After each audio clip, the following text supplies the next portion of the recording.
All right, let's dive into another story.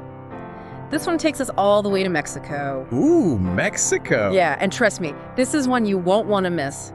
It's got everything, dreamy beaches, a big ambition, and, well, a whole lot of misfortune along the way. Sounds intriguing already. Oh, it is!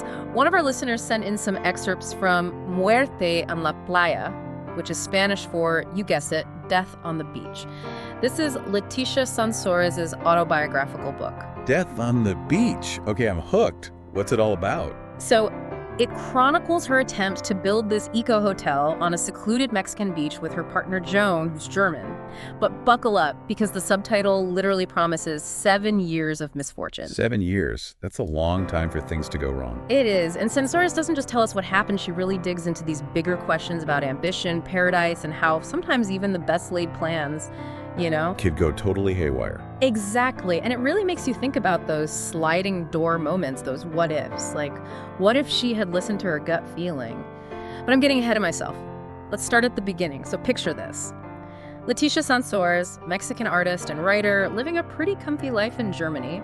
But there's this part of her that yearns to go back to her roots, back to Mexico. That pull of home is strong, isn't it? It really is, and that's where Joan enters the story. He's her partner, German, and, well, let's just say he's well off. Okay, so they've got the means to maybe explore this yearning she has. They do, and as luck would have it, they come across this description of beachfront cabanas in Mexico, and... Sounds idyllic. Oh, it does. Talk about a dream, right. And almost like a spark, this idea of building an eco-hotel is born. Wow, so from a casual read to a life-changing plan, that's a big leap. It is, and it happens pretty fast. They take a trip down to Isla Blanca, and before you know it, they're buying land. It's all a bit whirlwind, I can imagine.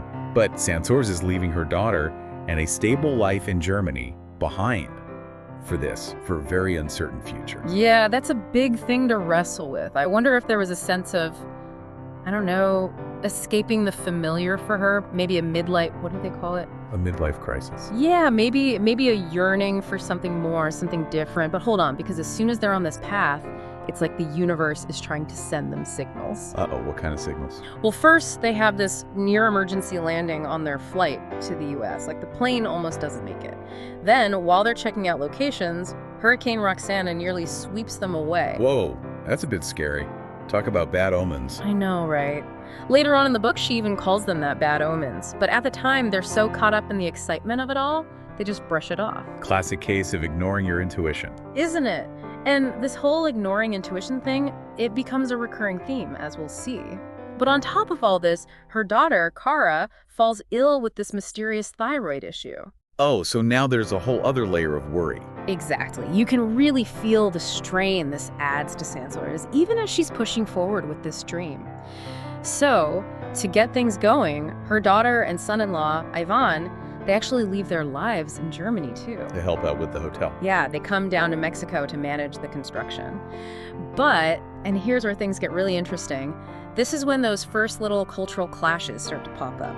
You've got Joan, this German businessman, with his very specific ideas about how things should be done. Efficiency, probably. Getting things done on time, on budget. Right. But he's bumping up against the realities of working in a completely different culture. And it's not just the language barrier, I bet. There's a whole other way of doing things, a different rhythm. Exactly. Sansores even talks about how their communication styles are totally different.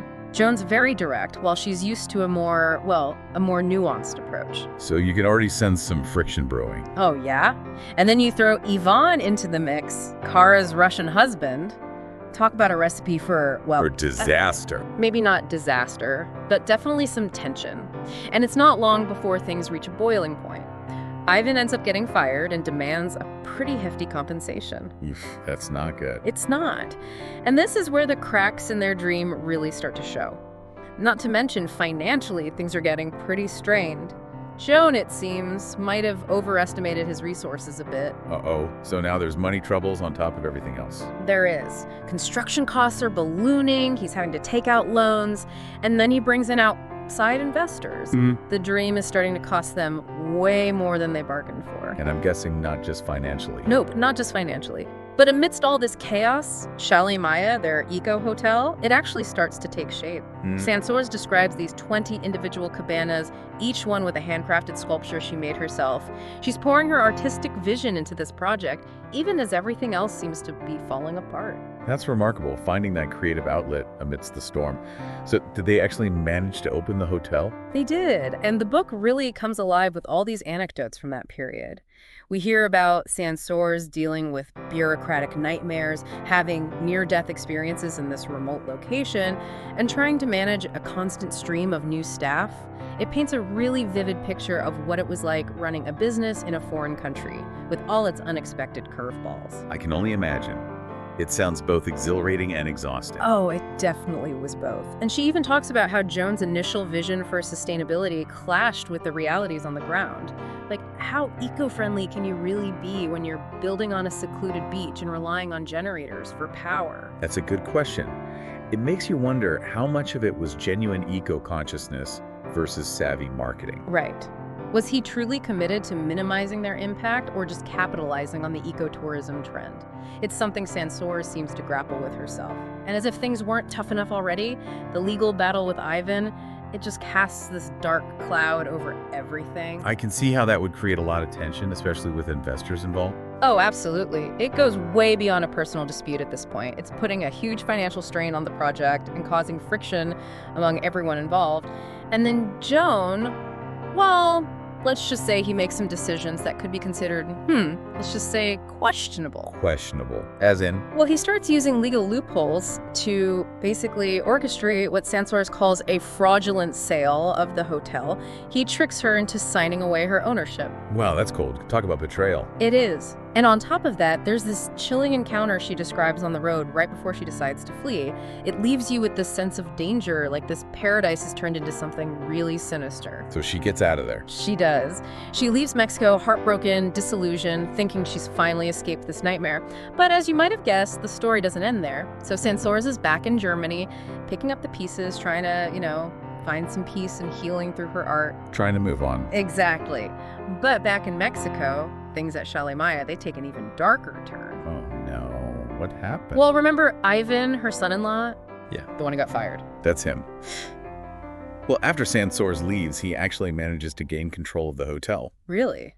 So he got what he wanted after all. He did, but it's short-lived. In 2012, he's murdered. What? Murdered? Yeah, it's crazy, right? This idyllic dream of paradise that turns into a crime scene. That's so tragic.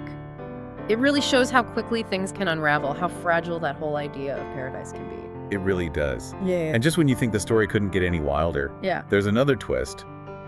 Joan, the one who masterminded the whole scheme, the fraudulent sale, he dies unexpectedly too. No way. What are the odds of that? I know. Right. And get this, Sansores is named as his heir. You're kidding. So after everything she went through, now she's inheriting the very thing that caused her so much pain? It's like that saying, out of the frying pan into the fire. She thought she'd escaped this whole mess, and now she's being pulled right back in. What would you have done? I don't know. It's a tough one. On one hand, it's a chance to reclaim what was taken from her. But on the other hand, it means reopening old wounds, facing new betrayal, the pain. And who knows what else might be lurking down there. That's exactly it. And it forces her to confront this question. What is this inheritance, this curse inheritance, as she calls it, truly worth? It's such a powerful metaphor, isn't it? This physical inheritance, this property. It represents all the intangible losses, her dreams, her financial security, her trust in the people she loved. It makes you think about what true wealth really is. Is it about material possessions, or is it about finding peace and purpose even when things fall apart? Right. It brings us back to that question, what is paradise? Is it a place we build, or is it something we find within ourselves? And that's where the book takes a really introspective turn. Sansores talks about how she found solace in her art, how the creative process helped her heal and make sense of everything. Art as a way to process trauma and find meaning. I like that. Me too. There's a real sense of resilience in her story, wouldn't you say? Despite the betrayals, the financial ruin, the emotional turmoil, she comes out stronger on the other side.